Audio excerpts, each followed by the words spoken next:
विषय आता सर्वांना माहीत झालेला आहे.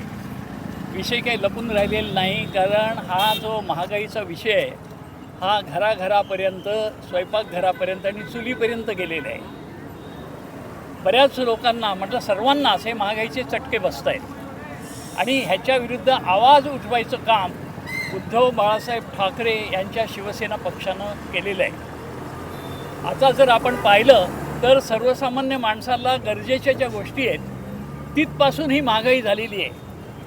म्हणजे पेट्रोल डिझेल तर ठीकच आहे, ही वाहनं त्याच्यामुळे कशी चालतील ही चिंता आहे, परंतु स्वयंपाकाला लागणारा गॅस, स्वयंपाकाला लागणारं केरोसिन, इथपासून ही महागाई झालेली आहे. घरगुती ज्या गरजेच्या गोष्टी आहेत त्याच्यामध्ये अन्नधान्य असेल, पीठ असेल, भाजीपाला असेल, ह्या दैनंदिन गरजेच्या आहेत. ह्याला श्रीमंत आणि गरीब असा भेद करता येत नाही.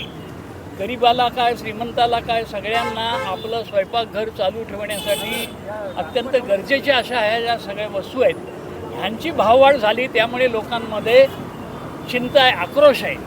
आणि ह्याच्यामध्ये लोकांनी जसं आवाज उठवला आहे त्याप्रमाणे सरकारने लक्ष घातलं पाहिजे आणि काहीतरी ह्याच्यातून मार्ग काढला पाहिजे, आश्वासन दिलं पाहिजे.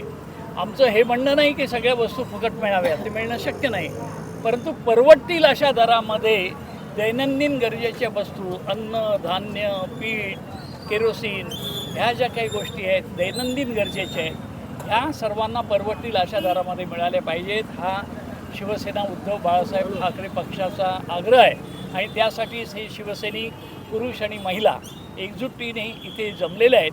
आणि आमचे लोकांना सर्व आव्हान आहे की हा सर्वांचा प्रश्न आहे, जनतेचा प्रश्न आहे, सगळ्यांनी याच्यात सामील व्हावं आणि हा आवाज इतका बुलंद करावा की त्याचा परिणाम होऊन सरकारला ह्याच्यावर काही ना काहीतरी कृती करणे भाग पडेल.